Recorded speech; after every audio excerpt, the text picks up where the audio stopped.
Hello everyone, स्वागत आहे तुमचं माझ्या चॅनलवरती एक्सप्लोर विथ निलिमा। तर आज मी बनवणार आहे वरण बट्टी, तीही खानदेश स्पेशल। तर कशी बनवतात ही बट्टी त्याची रेसिपी बघूया। तर चला माझ्यासोबत किचन मध्ये आणि आपण बनवूया बट्टी। चला। तर बट्टी बनवण्यासाठी हे पीठ वेगळं असं स्पेशल दळून घ्यायचं असतं। तर याच्यामध्ये गव्हामध्ये मक्की ॲड करतात आणि मक्की ॲड करून मग नंतर हे दळतात। तर ही खानदेशी पद्धतीची बट्टी आहे। जर तुमच्याकडे असं पीठ अवेलेबल नाहीये तर तुम्ही गव्हाचं पीठ घ्या आणि त्याच्यामध्ये रवा ॲड करा, त्याच्याने सुद्धा असं छान रवादार हे बनतं। तर तुमच्याकडे जर पीठ अवेलेबल नसेल तर तुम्ही रवा ॲड करून सुद्धा बट्टीचं पीठ तयार करून ते बट्टे बनवू शकतात। तर चला आपण आता बट्ट्या बनवायला घेऊया। तर इथं मी घेतलेलं आहे बट्टीचं पीठ। त्यानंतर आपण यात ॲड करणार आहोत, इथं मी जिरं थोडंसं वाटून घेतलेलं आहे। तर जिरं ॲड करूया।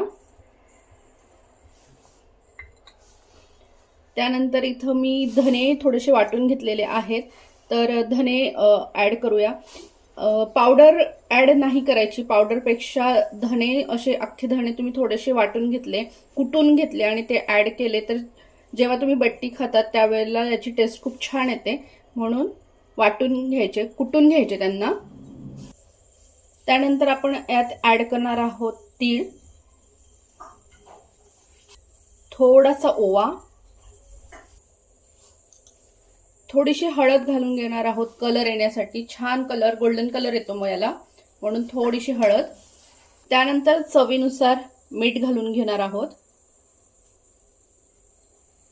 आता आपण जसं चपात्यांचं पीठ मळतो तसंच मळायचंय, पण थोडं कडक मळायचं आहे, पातळ होऊ नाही द्यायचंय। पुरीसाठी जसं आपण कडक मळतो त्याच्यापेक्षा थोडंसं अजून कडक मळलं तरी चालेल। तर आता आपण ह्या पिठाला मळून घेऊया। तर हे छान असं मिक्स करून घ्यायचं सर्व। त्यानंतर थोडं थोडं पाणी टाकूया आणि याला त्याचा गोळा बनवून घेऊया, पीठ मळून घेऊया हे।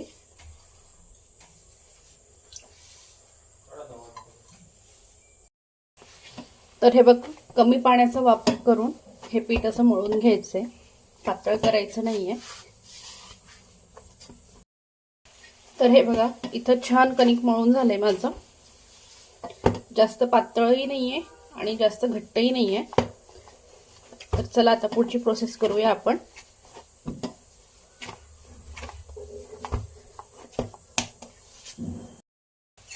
याला आता थोडंसं तेल लावून 5 मिनिटं बाजूला ठेवूया आपण।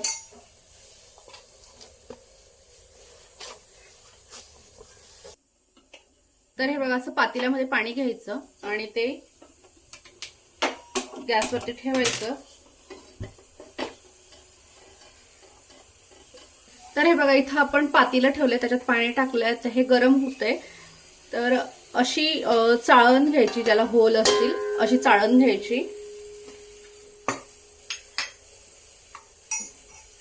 त्याला थोडंसं तेल लावायचं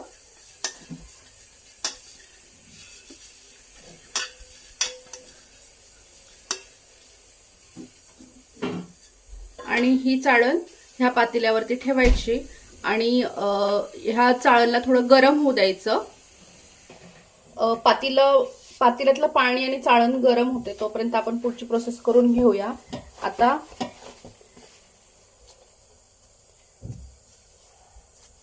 यातनं असा एवढा गोळा घ्यायचा, तुम्ही हे पोलपाट लाटण्यावर पण करू शकतात, पण मी हातानेच करते। याला अशा पद्धतीने स्प्रेड करून घ्यायचं, ठीक आहे। आता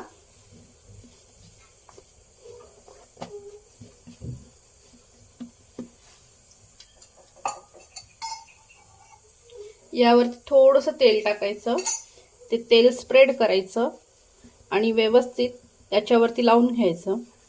त्यानंतर ह्या गोळ्याला असं गोल करायचं आणि असं फोल्ड करायचं आणि व्यवस्थित गोळा बनवून घ्यायचा। हे बघ, असा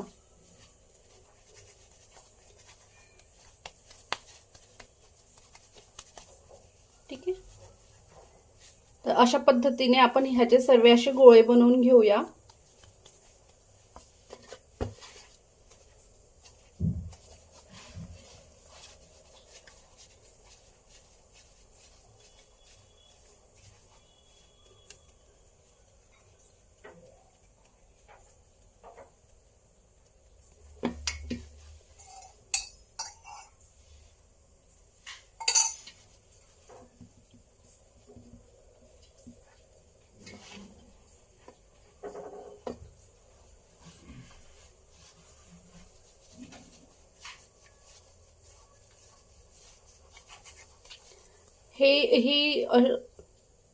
हे अशा पद्धतीने बट्ट्या बनवण्याची पद्धत प्रत्येकाची वेगवेगळी असते. कोणी कोणी अशा पद्धतीने गोळे बनवत नाही, डायरेक्टही ठेवतात उकळायला. तर मी पहिले असे गोळे बनवून घेते, जेणेकरून ते छान असे आतून रवादार होतात, मस्त होतात. आणि त्यांना असं छान असा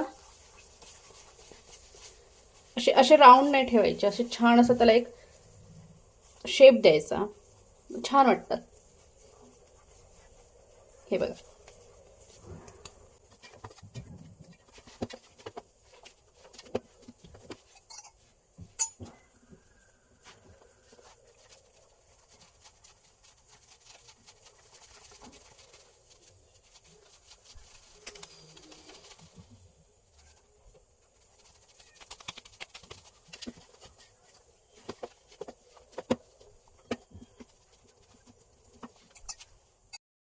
तर हे बघा, इथं माझे बट्ट्या बनवून झालेल्या आहेत, म्हणजे गोळे बनवून झालेले आहेत कणकेचे.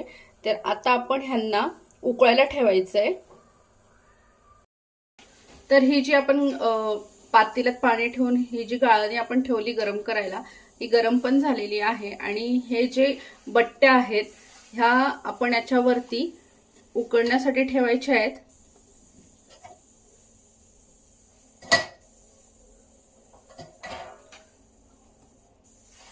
आणि याच्यावरती आपण ठेवायचे झाकण. तर आता याच्यावरती आपण ठेवून घेऊया झाकण आणि याला 15 ते 20 मिनिटं वाफवू देऊया. 15 ते 20 मिनिटांमध्ये हे वाफवले जातात आणि बट्ट्या रेडी होतात. त्याच्यानंतर पुढची प्रोसेस करायची आहे. तर भेटूया 15 मिनिटात. तर हे बघा, इथं अशा छान अशा वाफवल्या जात आहेत. तुम्हाला कळावं म्हणून मी तसं हे ट्रान्सफरवालं झाकण ठेवलंय. तुम्ही प्लेट वगैरे पण ठेवू शकतात, मोठं ताट ठेवू शकतात, पण हे तुम्हाला दिसावं म्हणून मी असं ठेवलंय ट्रान्सपरंटवालं. तर हे बघा, छान वाफवले जात आहेत बट्ट्या. तर अजून 5च मिनिटं झालेत, अजून 10 मिनिटं आपण याला ठेवूया. तर हे बघा, इथं छान आपल्या बट्ट्या शिजल्या आहेत, मस्त उकळल्या आहेत. तर आता आपण चेक करून घेऊया की ह्या शिजल्या आहेत की नाही. हे बघा, तर शिजली आहे ही बट्टी. जर तुम्हाला चेक करायचं आहे तर तुम्ही अशा पद्धतीने करू शकतात, पण बट्टी शिजली आहे हे तिच्या कलरवरनं लगेच कळतं की ही बट्टी शिजलेली आहे. आणि याला शिजायला जास्त टाईम लागत नाही, 15 ते 20 मिनिटात शिजतात. तर आपल्या बट्ट्या शिजलेल्या आहेत. तर आता आपण गॅस बंद करूया आणि यांना थोडं गार होऊ देऊया. तर हे बघा, इथं आपल्या बट्ट्या गार झाल्यात छान. आता आपण यांना कट करून घेऊया. तर इथं बट्टी घेतली आपण आणि हिला तुमच्या आवडीप्रमाणे तुम्ही कट करू शकता आहात. तुम्हाला बारीक हवं असेल तर तुम्ही बारीक कट करू शकता. आणि बघा, मधून अशी छान फुलते. मला जास्त बारीक आवडत नाही म्हणून मग मी थोडा जाड कट करते. तर तुम्हाला हवं असेल तर तुम्ही याच्यापेक्षा बारीकही कट करू शकता आहात. जसं की मी तुम्हाला थोडंसं कट करून दाखवते. अशा पद्धतीने राऊंडही कट करू शकता.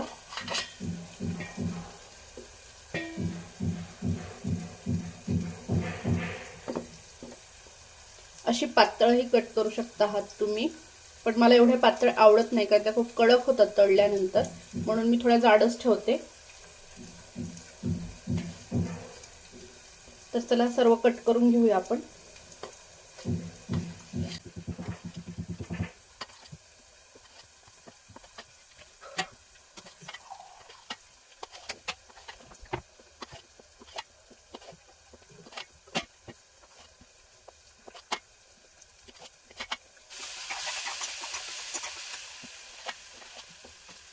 तर हे बघा सगळ्या बट्ट्या आपल्या कट करून झालेल्या आहेत. आता आपण यांना तळून घेऊया.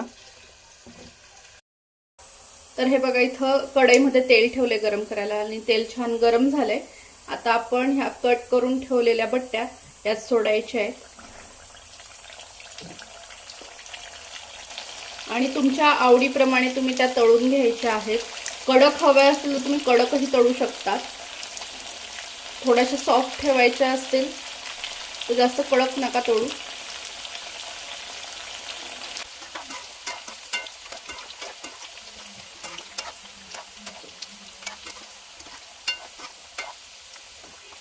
तर खानदेशामध्ये ह्या बट्ट्या लग्न कार्यामध्ये, भंडाऱ्यामध्ये बनवल्या जातात.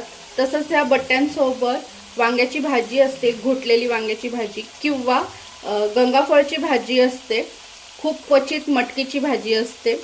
तर खूप टेस्टी लागते. जर तुम्हाला घोटलेल्या वांग्याची भाजीची पण रेसिपी बघायची असेल तर मला कमेंट्स करा. नक्की मी ती रेसिपी बनवून टाकेल. जितक्या जास्त कमेंट्स येतील त्या